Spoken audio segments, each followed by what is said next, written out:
கிறிஸ்துவுக்குள் பிரியமானவர்களே, இன்றைய இறைவார்த்தை மத்தேயு எழுதிய நற்செய்தி 19ஆம் அதிகாரம் 16 முதல் 22 முடிய உள்ள வசனங்கள்.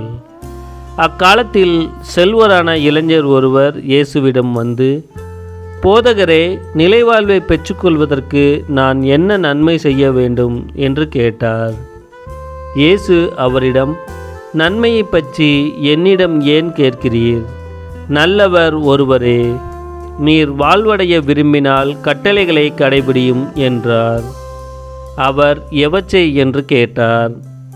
இயேசு, கொலை செய்யாதே, விபச்சாரம் செய்யாதே, களவு செய்யாதே, பொய் சான்று சொல்லாதே, தாய் தந்தையை மதித்து நட, மேலும் உன் மீது நீ அன்பு கூறுவது போல் உனக்கு அடுத்திருப்பவர் மீதும் அன்பு கூர்வாயாக என்று கூறினார்.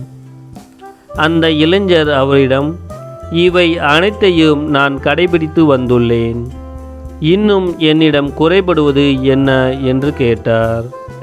அதற்கு இயேசு, நிறைவுள்ளவராக விரும்பினால் நீர் போய் உடைமைகளை விற்று ஏழைகளுக்கு கொடும். அப்பொழுது விண்ணகத்தில் நீர் செல்வராய் இருப்பீர். பின்பு வந்து என்னை பின்பற்றும் என்றார். அவர் சொன்னதை கேட்ட அந்த இளைஞர் வருத்தத்தோடு சென்று விட்டார். ஏனெனில் அவருக்கு ஏராளமான சொத்து இருந்தது.